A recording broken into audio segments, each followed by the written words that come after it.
这何况银钱入库，都得在长公主那儿过一手，所以这内库亏空，也是在所难免。老太君的意思是，长公主在其中谋取私利？这话老身可没说哟。明白，你什么都没说，我自己意会。哎呀，幸好大人来了，三大房终于有了希望。我还以为你们会帮着李仁瑞拦我一手，会吗？大人怎么这么说呢？三大房又不是我们明家的，在谁手里，其实对我们都一样。大人江南之行，最怕夜长梦多。明日我就让清达带大人走一趟转运司，尽快交接。三大房顺理成章归于大人门下之后，就再无隐忧。说说看，你们想要什么？三大房在江南，总要有人代理吧？大人，您觉着呢？有意思啊！这生意做的年年赔钱，你们还抢着想接着做？为国效力，岂会在乎个人得失？明家能有今日，绝非侥幸。仰仗国运昌隆，也仰仗大人鸿福。这怎么回事？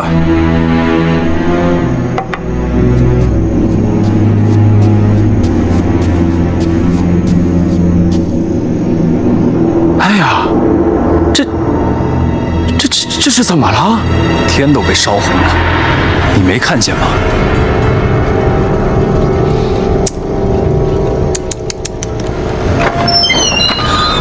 哎呀，这桥子走水了。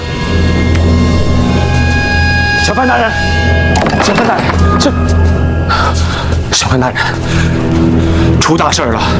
我让人去看了，好像是转运司起火了。内库转运司？正是。三大房库房所有器物，代代供房人员都在转运司呢。不过大人放心，我来通报之前，已经让明家上下尽数前去救火了。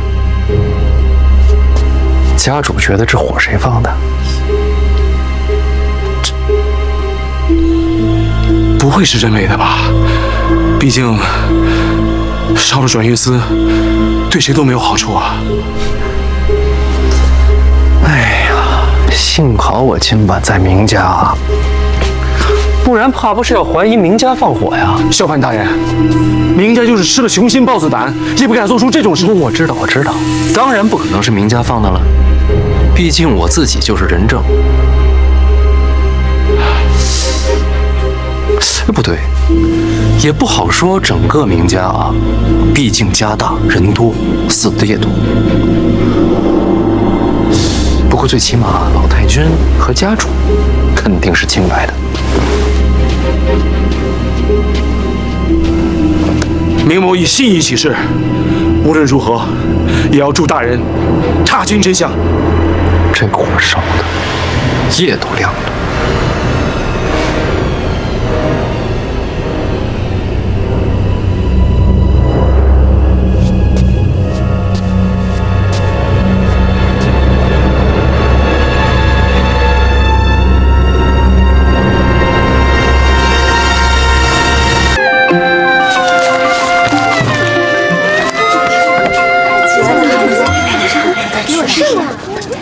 大人，我回来了啊！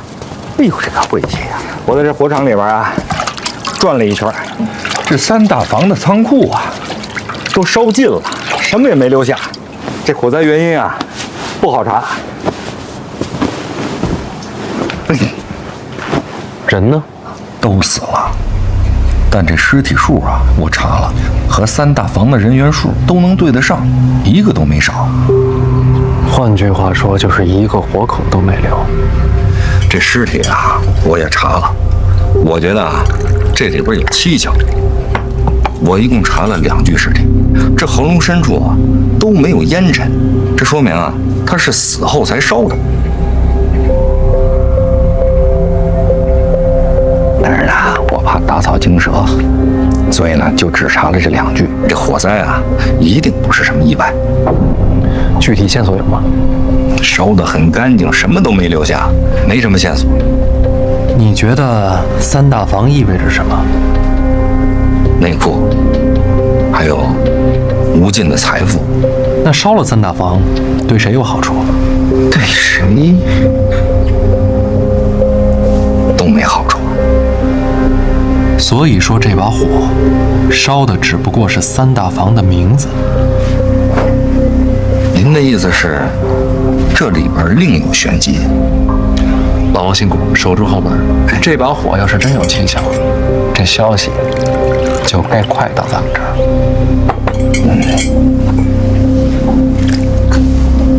我这就去。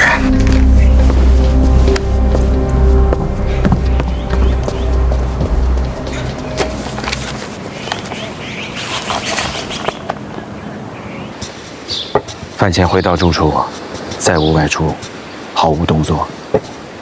他住哪儿啊？抱月楼。这是京都的青楼。对，京都青楼的江南分号。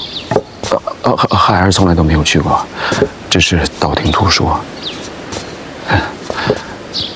看那小范大人正气凛然的，也逃不过酒色财气。我还以为他会大张旗鼓地查这场火呢。这把大火前前后后烧的是干干净净，就是查他也无从下手啊。我看他可不好骗。猜疑肯定是会有的，不过于情于理，咱们完全没有必要冒着毁家灭族的风险点这把火，没有动机，自然就不会怀疑到明家。这不可能！这要是被查到，全族的脑袋都得掉光。那明家也不是傻子呀，师兄。怎么就不可能？才能通神啊，殿下！可这跟点火有什么关系吗，师兄？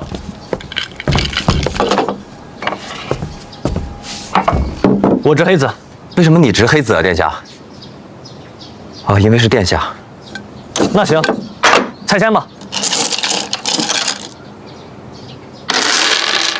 我还是觉得那场火它就是个意外。可我就觉得是明家放的火，明家暗中染指3大房多年，老师奉旨接手，明家必定不愿呀。可老师已经到了江南，这3大房交了还是烧了，他都不属于明家了，他为什么还要铤而走险？这可是杀头的罪啊！若是库房早就被明家一点点搬空了，是不是就说得通了？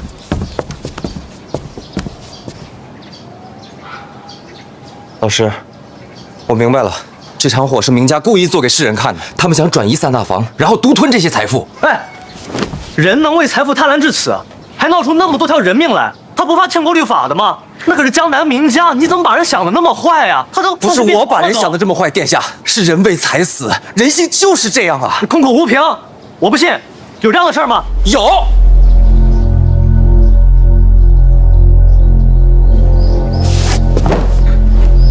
殿下有所不知，我就是这样。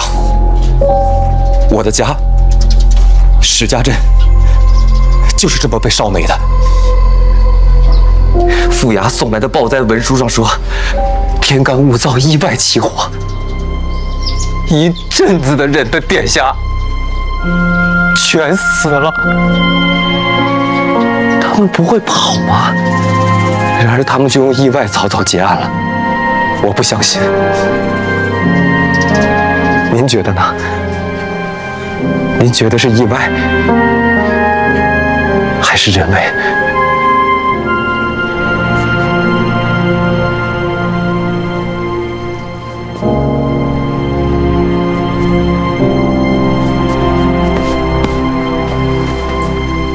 对不住啊，师兄，我不知道。抱歉，戳到你痛处了。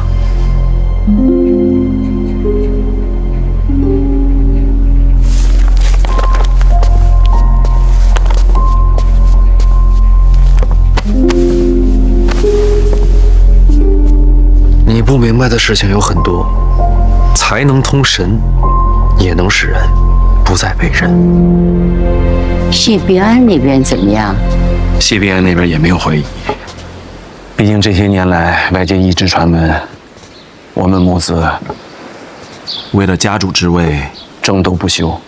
可实际上啊，我们是母慈子孝。长公主也不会想到，此次我们母子联手，布下如此大局。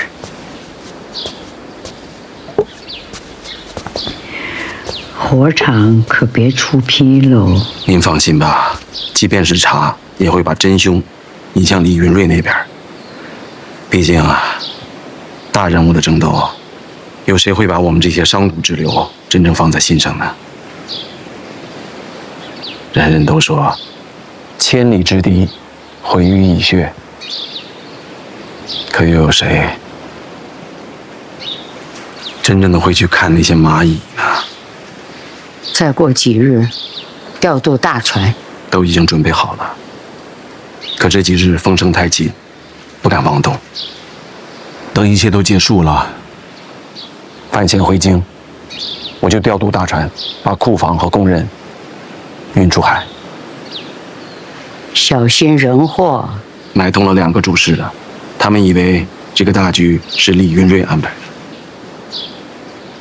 工人也都很听话，等一切出了海，就尘埃落定了。看来你是越来越不需要我了，自己全都安排好了。都是母亲教的好，哪有孩儿半点功劳？哎呦，我这腿呀，越来越拐不了弯儿了。哎呀，看来我就是个废人了。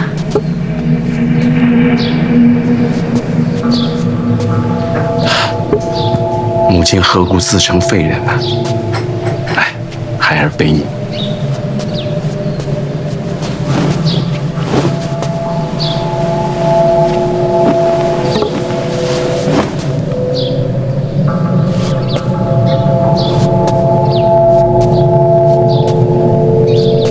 你这家主越当越稳了。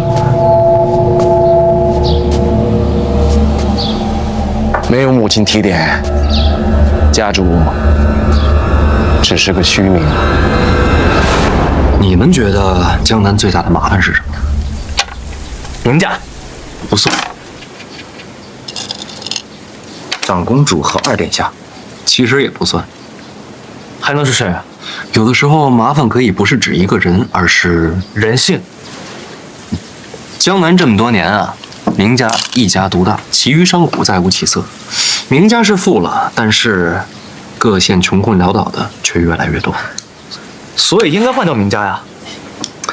换谁都一样，过几年又是新的明家。我这次南下，听的一句话，没了明家也有别家。3大房就是个聚宝盆，谁守着它，谁就是下一个名家。所以说，3大房姓甚名谁并不重要，重要的是它的本质。什么本质？3大房里边有天下最赚钱的工艺传承，这我知道。玻璃、制糖、织棉、香水，多了去了，样样都是不传之秘。我想放出去。什么放出去？3大房所有不传之秘，我都放出去。放去哪儿啊？放与天下商铺，技术共享。哦，卖出天价，填补库债。是要收费，但不是为了库债。我也没想过要卖天价。所有的工艺分别厘定数目，享用的商家费用1年1交，细水长流，这就叫做知识产权。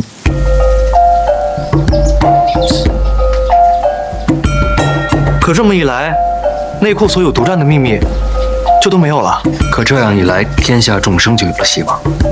可内库是皇家的呀，天下万民不也是皇家的吗？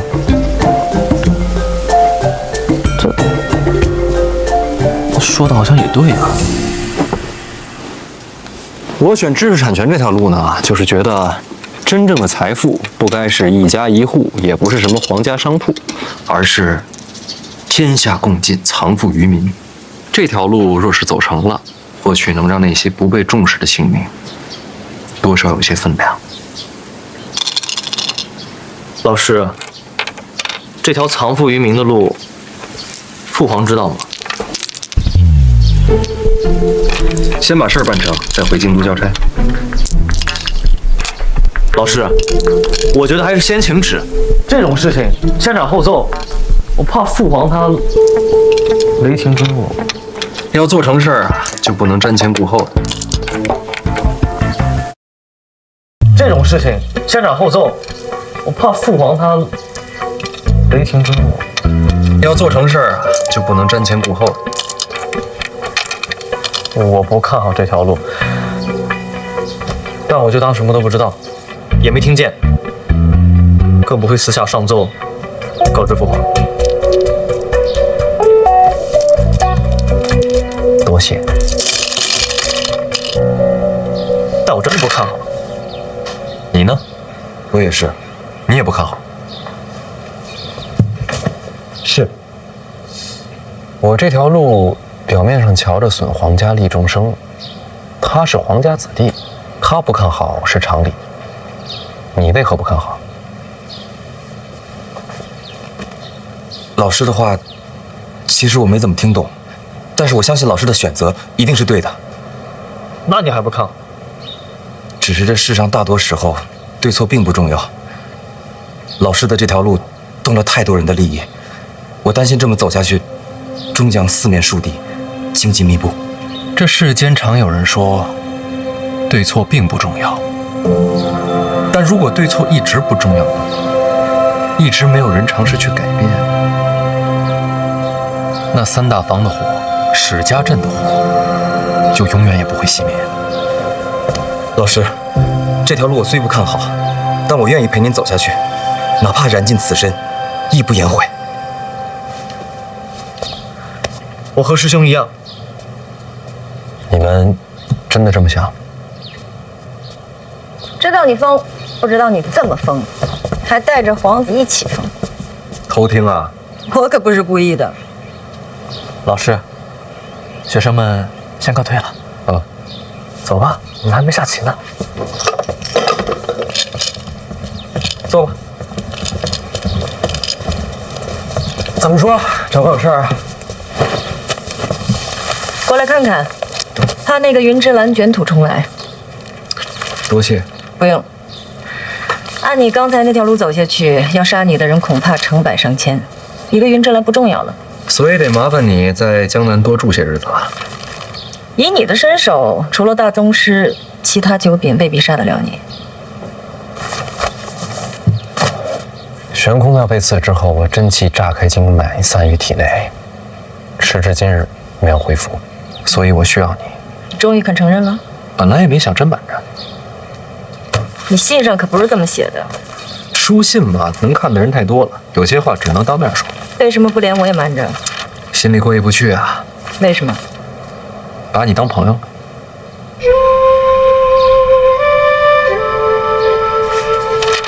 你我一共才见过几面？你别说，人跟人啊，有时候就这么奇妙。有的人认识一辈子，不过点头之交；有的人只见一面就能托付生死。这话你听了别觉得矫情，我这辈子遇到不少人，可能当朋友的寥寥无几，你算是一个。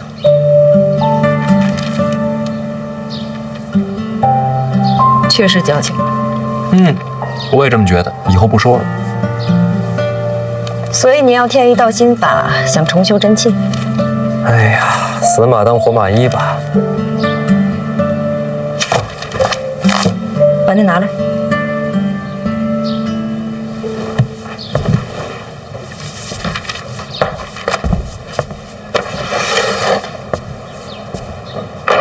你要干什么？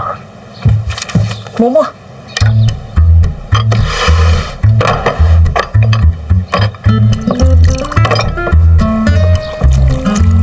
继续磨，别停。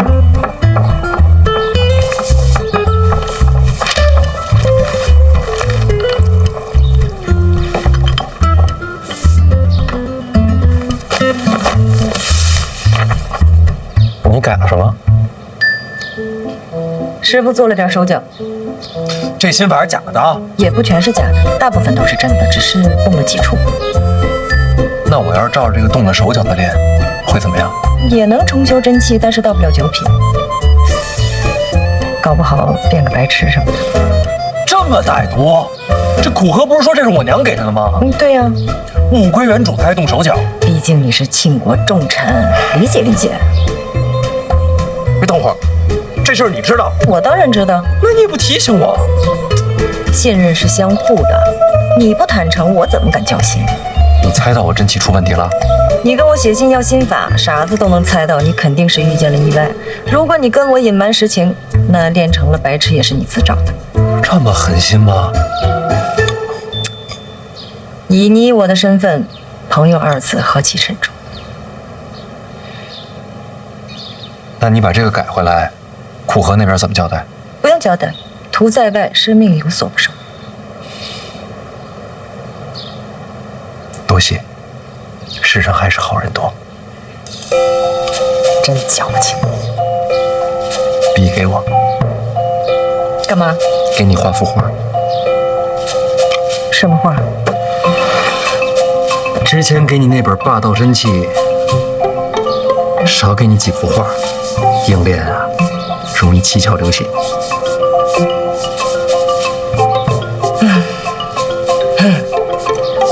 什么时候这世上的人才能少些尔虞我诈呀？咱俩共勉，一起努力。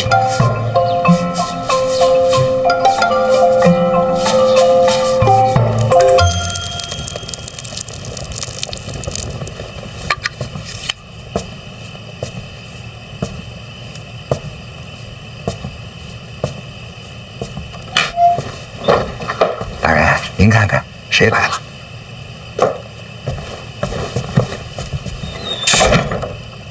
监察院一处邓子越见过提司大人。等你是认识多久了？跟我来这个？你坐坐。规矩嘛。哎，徐天兄，哎呀，哎，你这胡子呢？啊，这不是奉大人的命令，到江南调查名家，我觉得暗桩嘛，就应该彻彻底底的改头换面。来，喝水。哎，谢谢天兄。还是先说事情。我听大人的吩咐，化妆成灾民到了江南之后，果然就被名家给收拢了。但是他们疑心很重，头1个月就是整日熬作。我估计他们一直在调查我的身份。这1处跟4处一块儿给你做了这身份，不会有什么纰漏吧？确实是。等到第2个月的时候，看的就松多了。我又找到一个机会，展现了一下我记账的才能。他们就开始接纳我了，最终进了3大房。所以说，这3大房他还在？当然呀，大人，名家一早就把3大房仓库以及里面的主事和匠人全都秘密迁到了城外。果然是偷梁换柱，还搭上这么多条人命。大人，您看，这就是仓库现在的方位。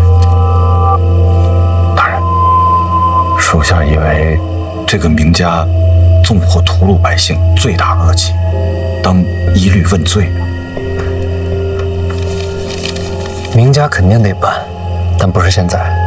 咱们要考虑的不仅仅是一个名家，更是江南未来数10年的安定。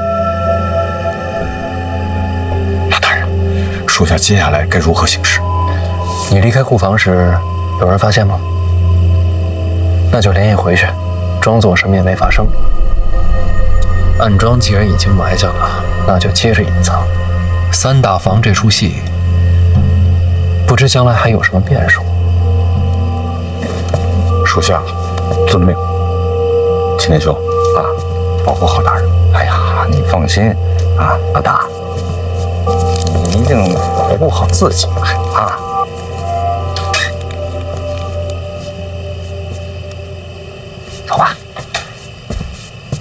走吧，留步，哎。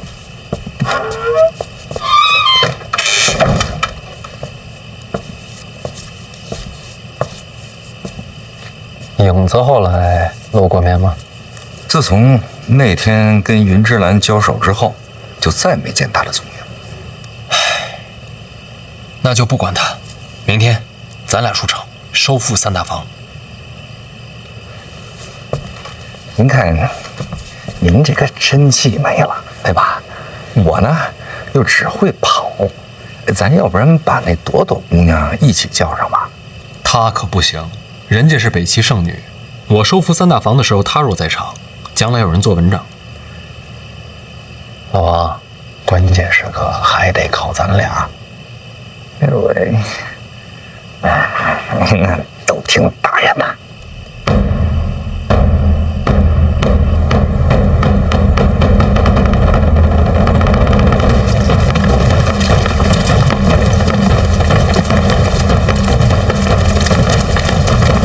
范闲驾马出城，刚刚送来的消息，出城之后前行的方向正是如今三大房库房所在。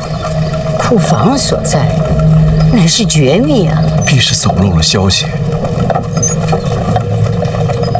那他们出城只有2个人？开始是2个。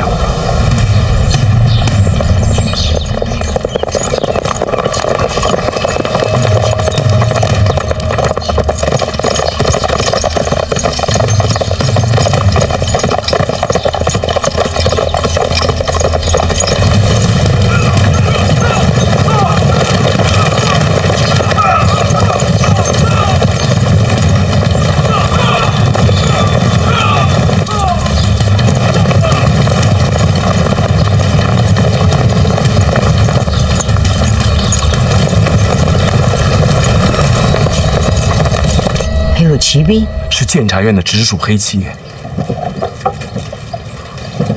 这谢必安不是说，再过2天范闲必死无疑啊？这2天已经到了，云之兰都做不到，还有谁能杀得了范闲？云之兰又不是大宗师，大宗师要出手了，否则怎么会需要李云瑞亲自去请呢4大宗师出手的，不知道是哪一位。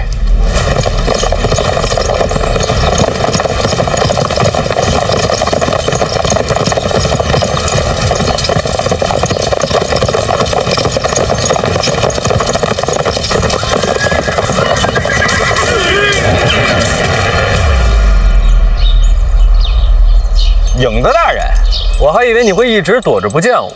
咱俩的事儿回头再说，现在马上回城。现在可不能回城啊！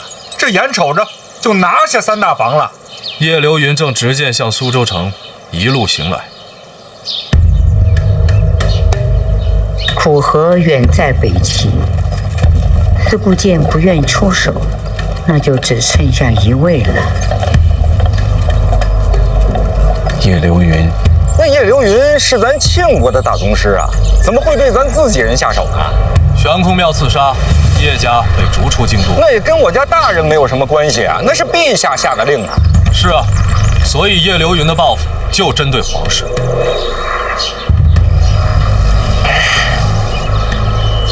大人，要不然咱回城去？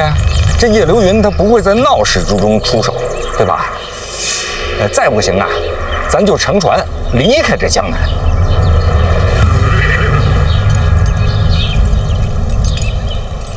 大宗师非人力可敌，你眼前的这些人根本挡不住。我要是此时回城，明家就有机会把三大房再次转运。有了这次教训，他们就会把三大房化整为零，散落江南各地。也就是说，要想夺回三大房，只能以快打快。现在就是唯一的机会。可谁来挡住叶流云？他多久到？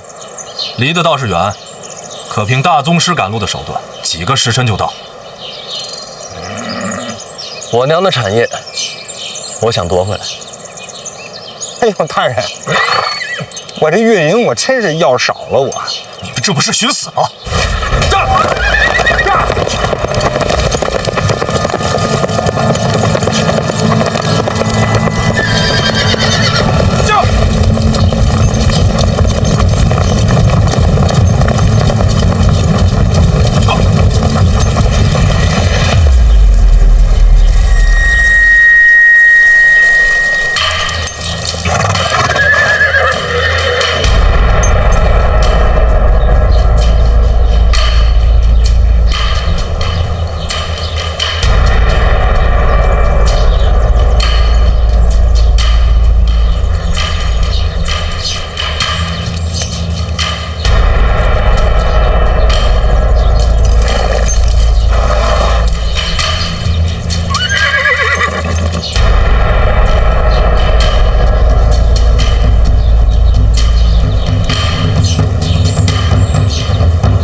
在门口。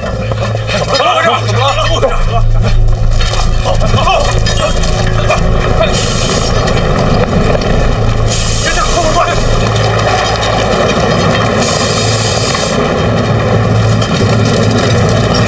别动！别动！别动！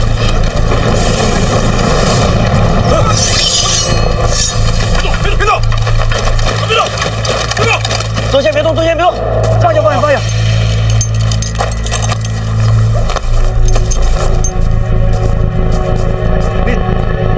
你们都是干什么的呀？此地乃是名家私产所在，尔等驾马擅入，眼里还有没有王法了？有没有王法了？你们？你刚才说什么？我没太听清楚。这是哪儿？我跟你说的很清楚，这是名家的产业。老王，内库转运司罪案。内库转运司三大房假房主事萧敬是你啊？是我。这是从庆国元年至今你的所有罪行。你这是强加罪名啊！听着吧你。庆国2年3月，萧敬瞒铜山矿难吃死人饷5年，合计13700两。庆国4年7月9日，萧敬行贿苏州主簿，以贱价购得良田700亩。庆国6年正月，以萧敬为首的三大坊主事，并一干私库拖欠工人工钱累计逾万，引发暴动，死14人，伤50余人。你这知想行贿或还可商议，致人亡命，就真是罪无可恕了。依庆律，当斩。你无凭无据，怎能定罪你？这是供词和证据，自己看看。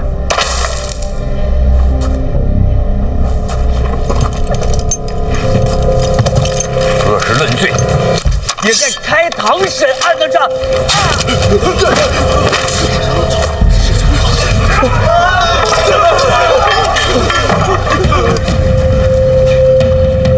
监察院提司本就有论罪行刑之责，人证物证俱在，依法斩杀，无需再审。诸位，谁能再跟我说说，这儿到底是哪儿啊？小主事死了，监察院正是命不虚中。大人，这里是名家私产。内库转运司三大房乙房主事马雄建是你吧？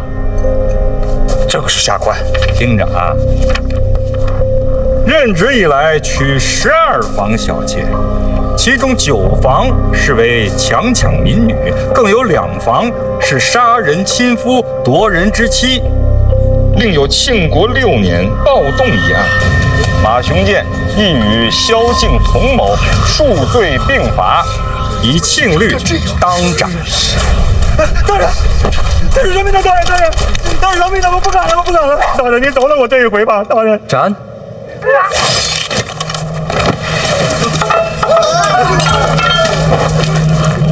你们都给我听清楚了，我人刚到江南，不代表我什么都不知道。天下有什么事儿能瞒得住监察院呢？这儿还有一位姓胡的主簿在哪儿呢？这。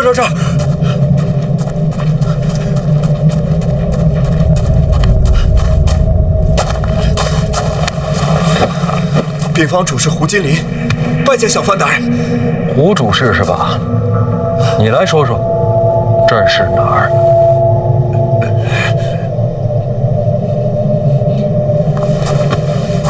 问你话呢。回大人，此地便是内库三大房库房，转运司所有物件暂存此处。哦，原来这就是三大房啊！这就是三大房。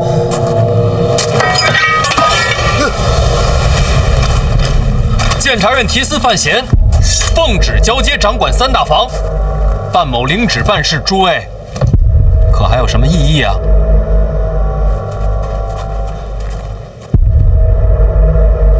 你有异议吗？大人顺应圣意，内国三大房领旨交权。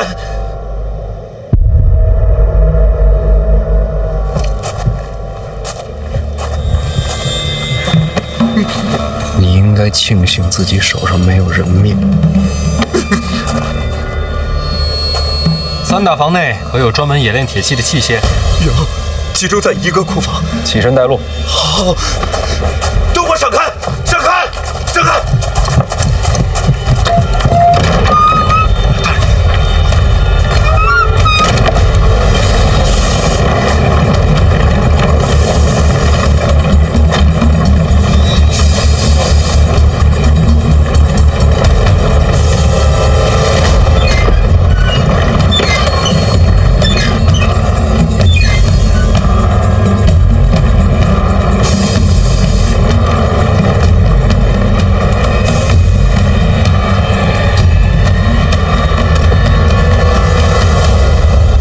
范闲进了库房，就没再出来。是，门关着，但是可以听到里边有金铁交击，炉火点燃，但是就不明白他在里边做什么。哼，不过也无所谓。即便是收复了三大房，只要叶流云一出手，范闲此次定是死路难逃。你要是没死呢？那可是大宗师啊！你是家主，该注意一点，成败不可寄托他人。范闲如果没死，会是什么结果？明家争夺三大房，那可是抄家灭族的罪。谁说是明家？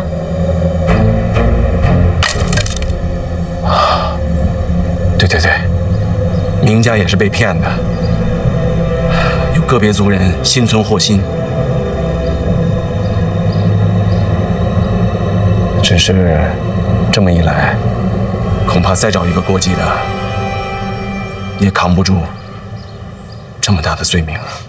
你亲兄弟不少啊，那就让你那些亲兄弟们一个一个的去送死啊！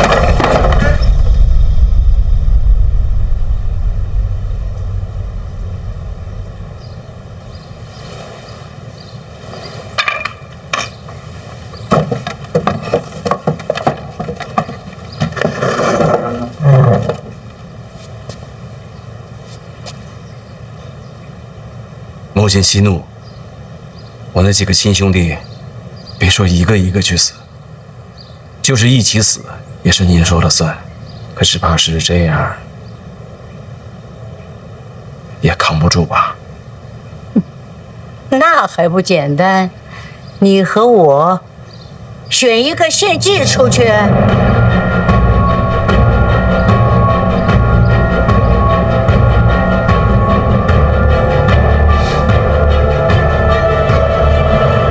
自然是我。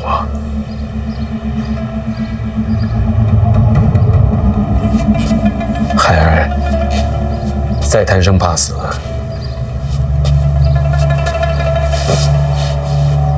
那我也是个人呢，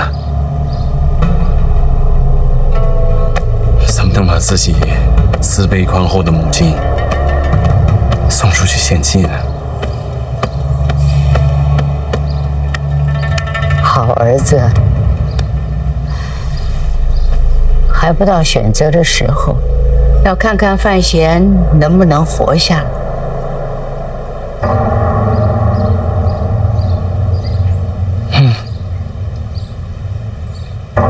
母亲说的对，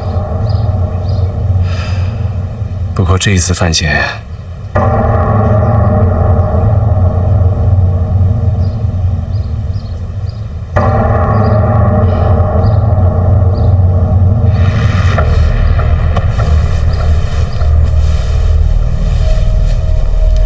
死路一条了。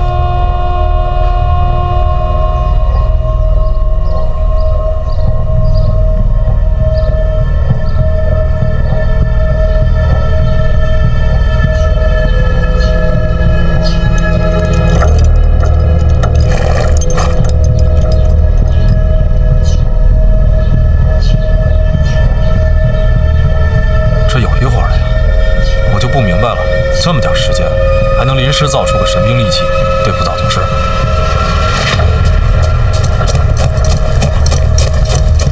大人，黑旗听令，守住三大房，没有我的命令，谁也不许进来。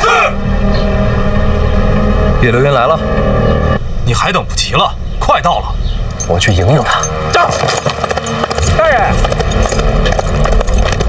大人，我还是第一次见迎着大宗师去的。我家大人一向与众不同，这还管呢？疯了吧？偶尔疯一次也挺过瘾的。大人，等我！都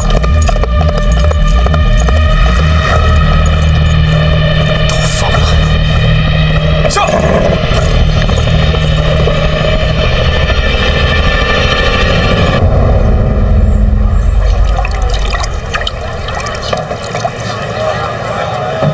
我加这个。二来不傻。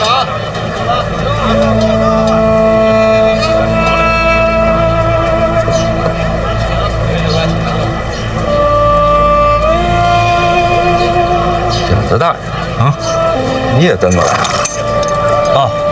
这种热闹还是要凑一下。你俩要是实在不知道说什么，咱们可以不说话。紧张，总得说点什么。大人，我上个茅房去来得及吗？应该是来不及了。怎么？哎，怎么了这是？叶流云来了。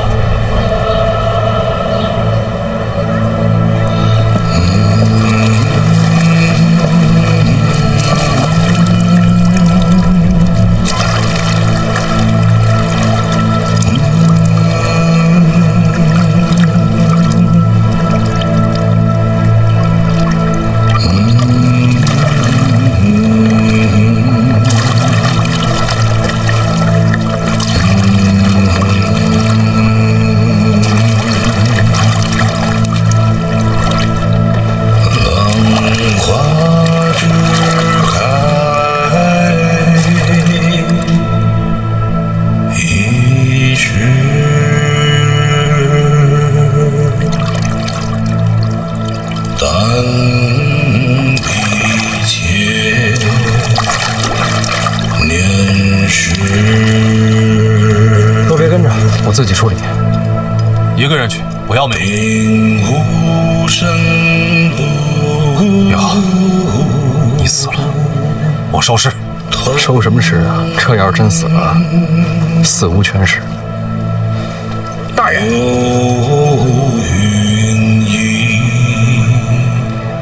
老王，平时你一向聪明，跑得快，一会儿真要有什么事儿，千万别犯傻。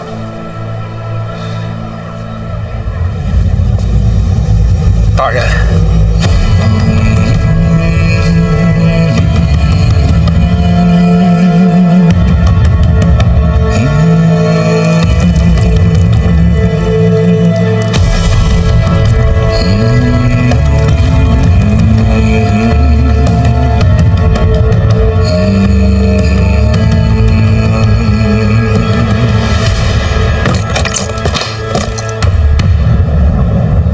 什么意思啊？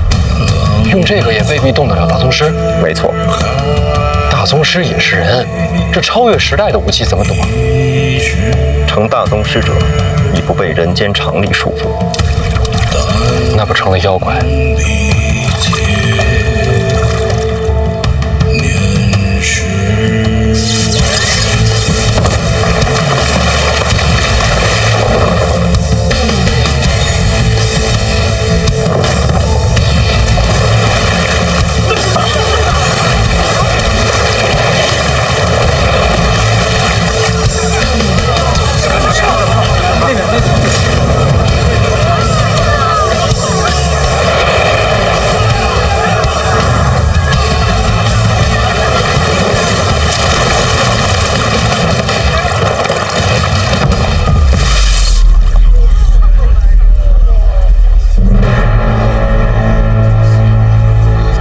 范闲，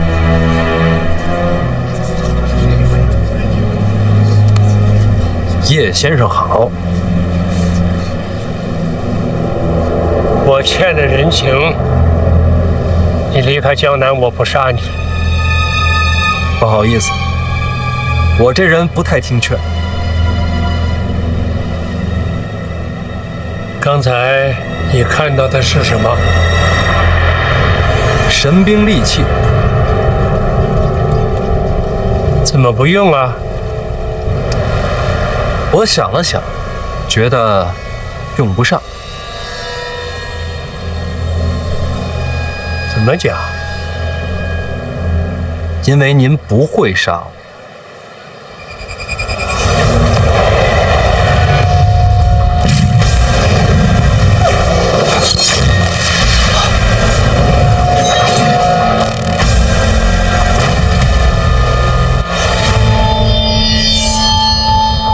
我听闻您是以流云散手闻名天下，这剑杀人更快，我为什么就不能杀你啊？因为您不敢杀我。放眼天下，除非是四顾剑这般绝情绝义之人，否则就没人敢杀我。真的？叶家是被逐出了京都，但叶家还在，并未消亡。您若是真杀了我，叶家才是真正的万劫不复。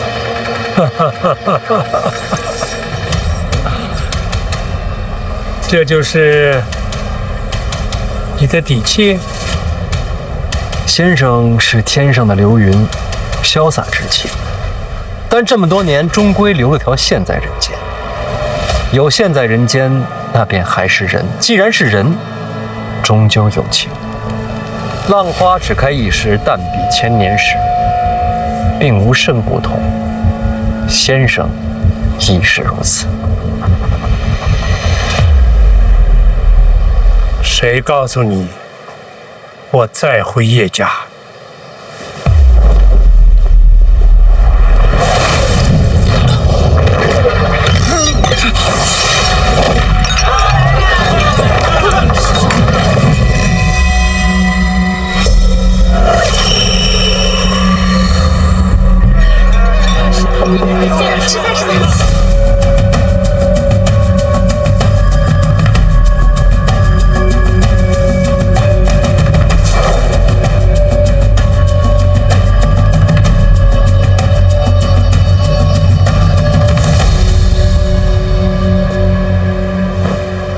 叶先生，是我赌赢了。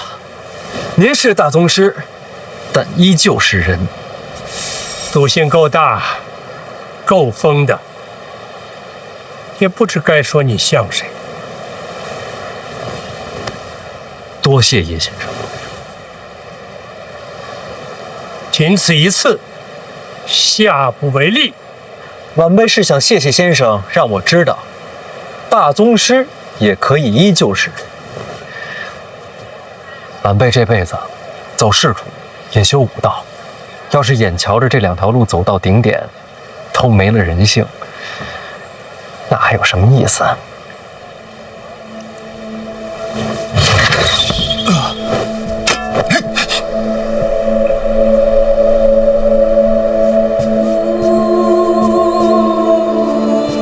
你跟你娘还真是不一样，这么矫情。您也认识她？她可不像你聪明，但也别太聪明。什么意思？我是人，并不代表其他大宗师还认为自己是人。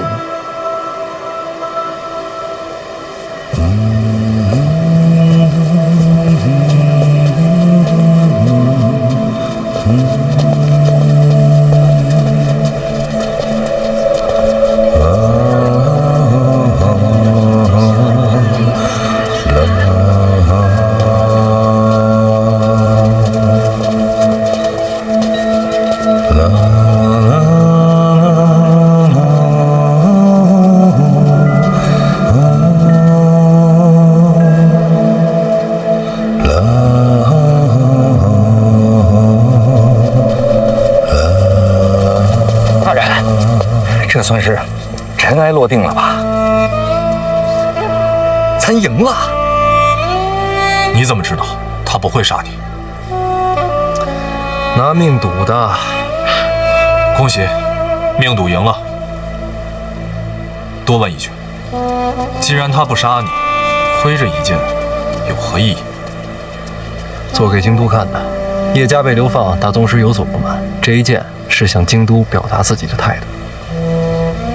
不过刚才那一剑斩向我的时候，我真是觉得天崩地裂，那么一瞬间，真觉得自己死定了。没想到最后就斩了走头发。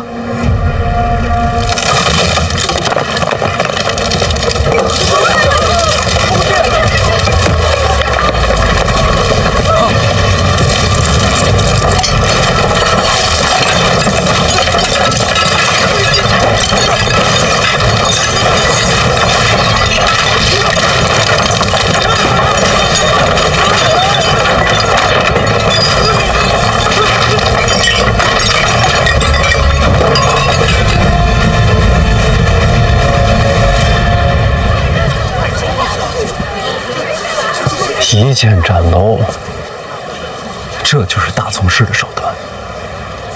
大宗师真不是人，听着怎么像骂人呢？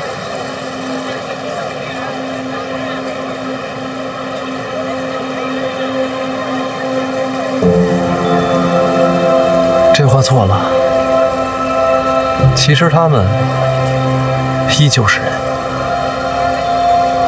哎，你说咱们会有这么一天吗？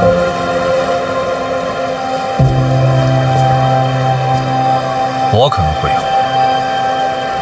那我呢？小范大人，这要等你真气恢复了再说。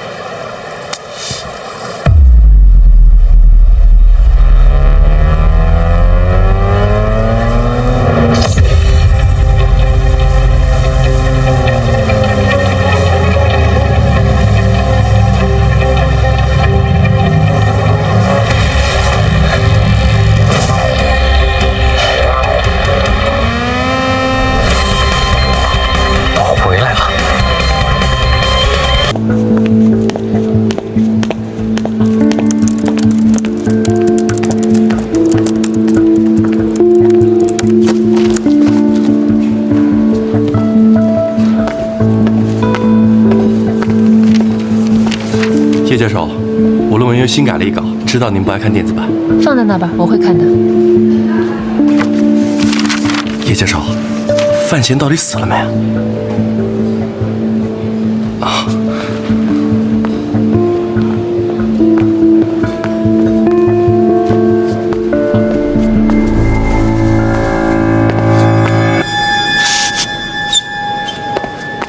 叶教授，明天学术交流会你可得去啊，这老不露面也不行。知道了，谢谢。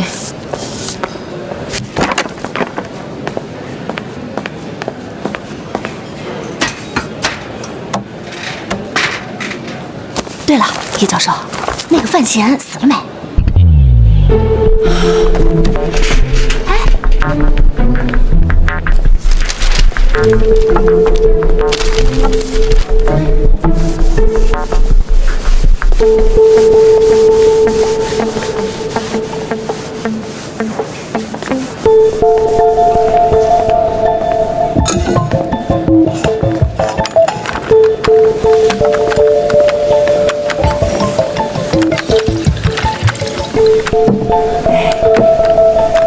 有事吗，叶教授？那个范闲真的死了。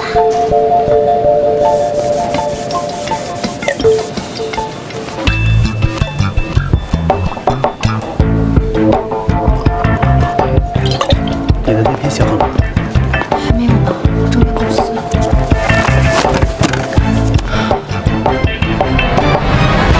叶教授，我不知道。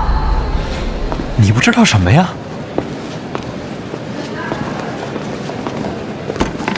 张庆，是我。你终于出现了。我怎么了？范闲到底死了没有？啊？从你脱更开始，每个人都问我同样的问题：范闲躺在那到底怎么样了？他到底死了没？如果他没有死，接下来他应该怎么办？已经写了，第一个就想拿给您看。我记得断根之前，范闲被人刺了一剑。严冰云，那他死了没有？叶教授，马上可就要闭馆了。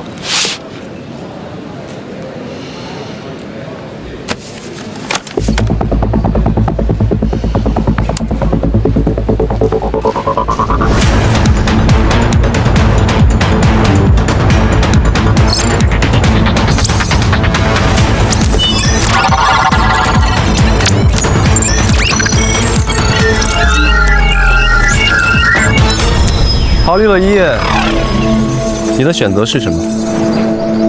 不是我选什么，现在是该你选。问问你自己，有没有把握在这儿留下我的性命？什么大人？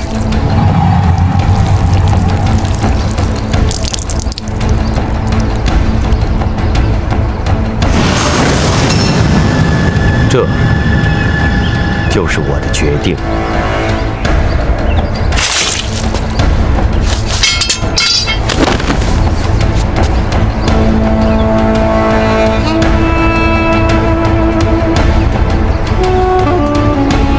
那范闲究竟是生是死啊？主角怎么能死在这儿呢？陛下，陛下重大事儿啊！陛下，范闲死了！陛下，出大事儿了！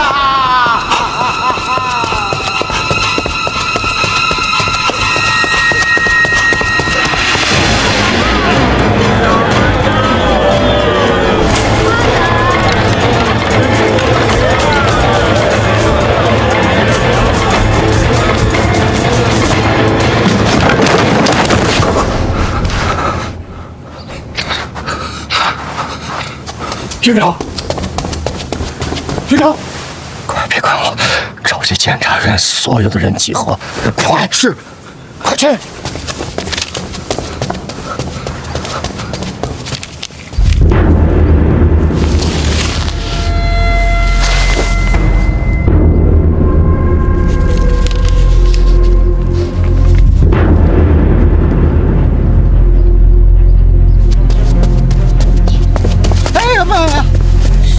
传回消息，范闲身染疾病，回京都途中身亡，尸体已经被烧掉了。传陈平了。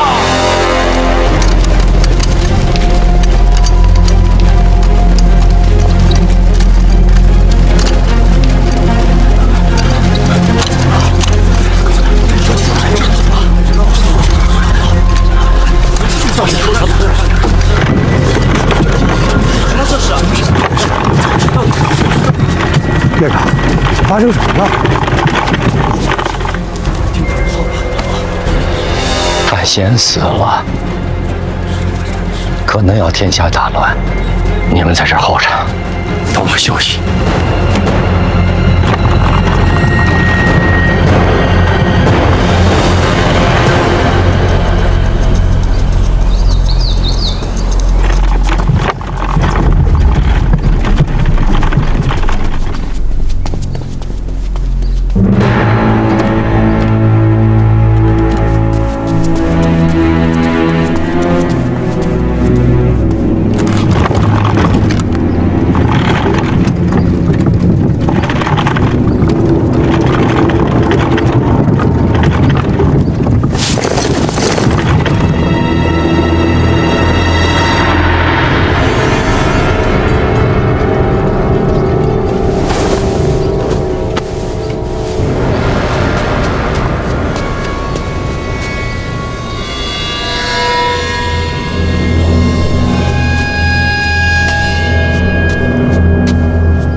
我儿子尸体在哪儿？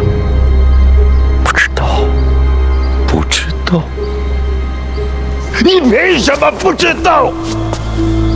是你们让他接受监察院，是你们逼他出师背弃，也是你们撤走黑旗，让他以命犯险。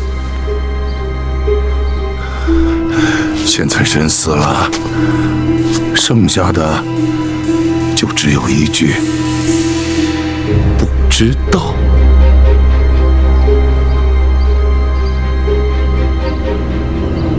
你们不要他，我要！我要带我儿子回家，把我儿子还给我！把他藏了一辈子，总不能到死都是不明不白的。他是个人，不是棋子。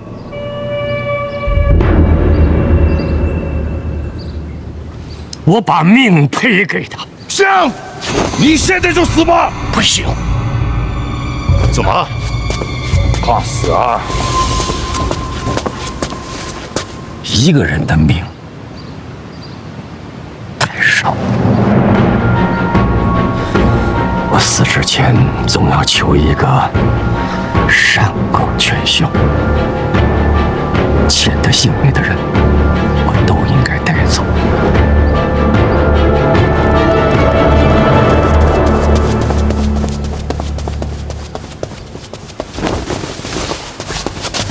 二位大人，可别在这儿骂将。陛下人呐，陛下不见。不是陛下召我觐见的吗？是啊，陛下听闻小范大人噩耗，悲伤至极，才要急着见陈院长的。那现在如何？现在看了第二份飞鸽传书，就沉默不语，谁都不想见了。第二份。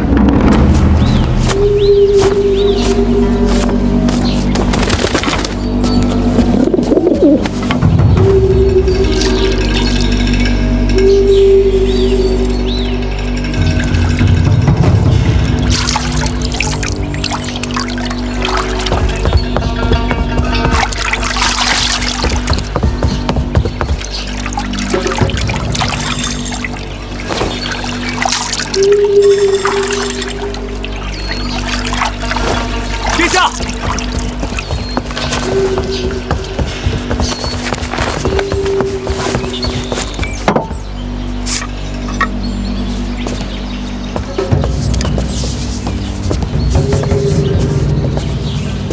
李党见面，谢必安的行踪，范闲的消息，替我看看。这无妨，信得过你。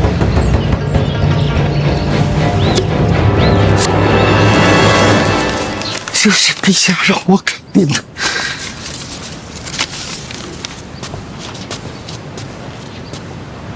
严明云是你监察院的人。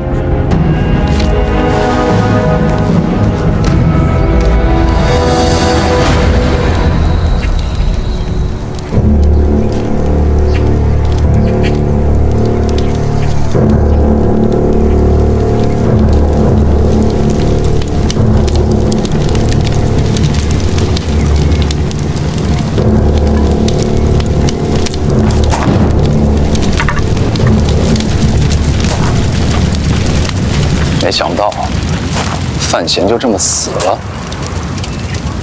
范闲与皇子为敌，必将引起秦国大乱。我与他并无私仇，杀他只为庆国。为了庆国，那为何要烧掉他？费介是他师父，费老医术不比用毒差。范闲一死，他定会验尸，箭伤而亡，瞒不过去。可没了尸体，又该如何向世人交代？那就是水土不服，身染重病而亡。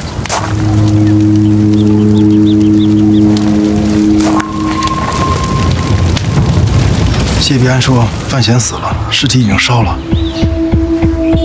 CPN 杀的？不是，严冰云背后出剑，暗算得逞。严冰云杀范闲，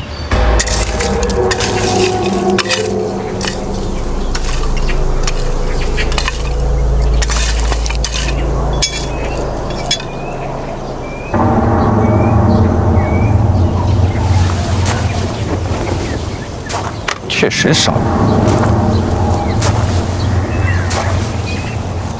怎么，信不过我？没有，我就是想着装点留个纪念。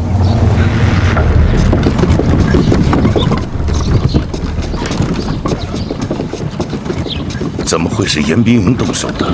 你也觉得不对？严冰云行事一切以庆国为先，平生最重律法。如今范闲这样的身份，不管发生何事，严冰云都该把人带回京都来审，怎会动手杀人？护卫传讯也不合理。没错，护卫守护范闲是陛下的旨意。若严冰云真下杀手，高达一定会将其拿下。哼，怎么可能送回这样的消息？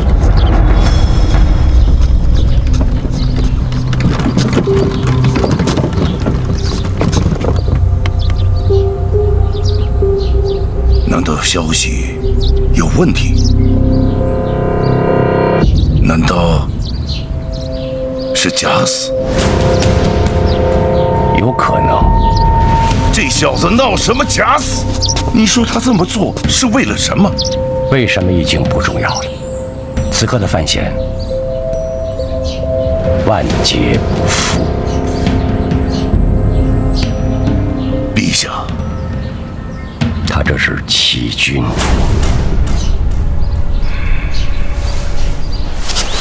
不会，范闲绝不会这么轻易死。可是这确实是谢必安的笔记。如果我是范闲，我会怎么做？假死脱身。能去哪儿呢？自然是京都。他这个人太重人情，他想瞒天过海，潜藏踪迹，只可惜，就算他化成灰，我也能认出来。什么？范闲的灰。去哪里？见驾求情。刚才不见，再去也一样。那怎么办？把死刑压下来，别闹大了。正相反，要闹大。范闲的死要有价值。殿下怎么就这么认定范闲未死啊？不就，我有看错过人吗？可是当面杀的人，当面焚的尸，这人怎么逃了？不知道，看不穿，这才叫惊喜，这才是范闲。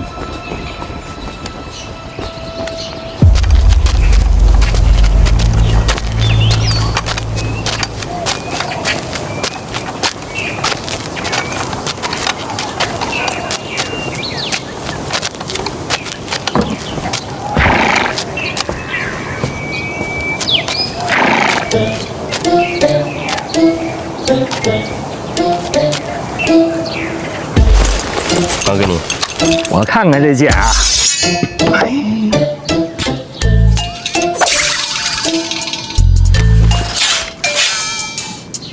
哪来的血？嘿嘿，咱也不能让他白死了呀。大人，您补补，鸡血。你这是未卜先知，猜到会有今天。我这是人缘好，什么意思啊？离开京都的时候，三处的师兄给了不少好玩意儿。等等，小师弟！好，小师弟，跟我走。好，来。怎么？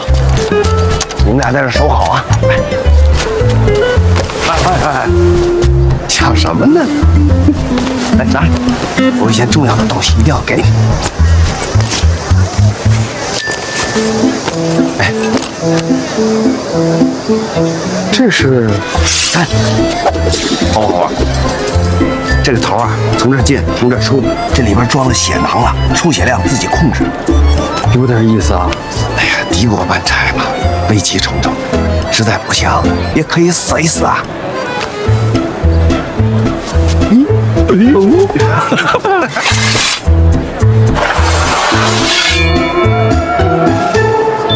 谁能想到，在北齐没用上，用在自家人手里了？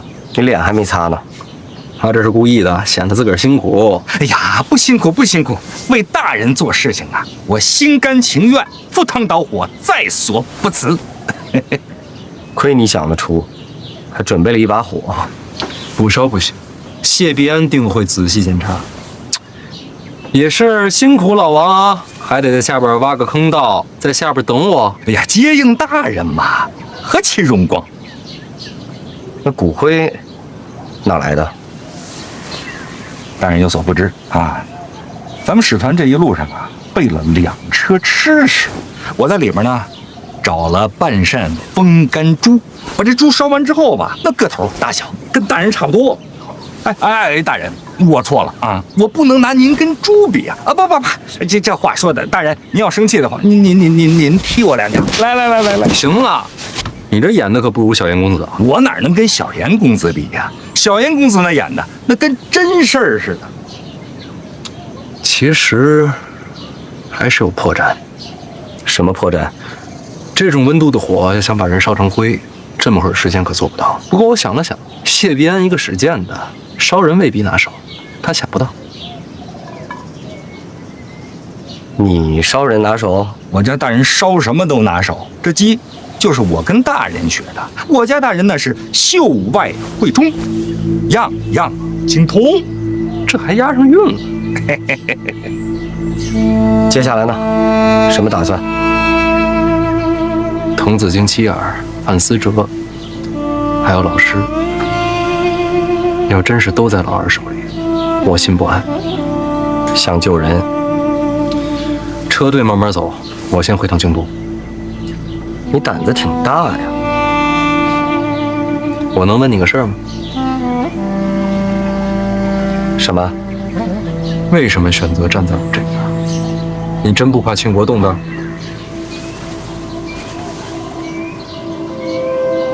监察院从不受威胁，我等行事皆为庆国。李承泽可是庆国皇子，身为皇子，却与北齐相勾结，暗中敛财，其心可诛。我忠于庆国，忠于陛下，至于皇子嘛，哼。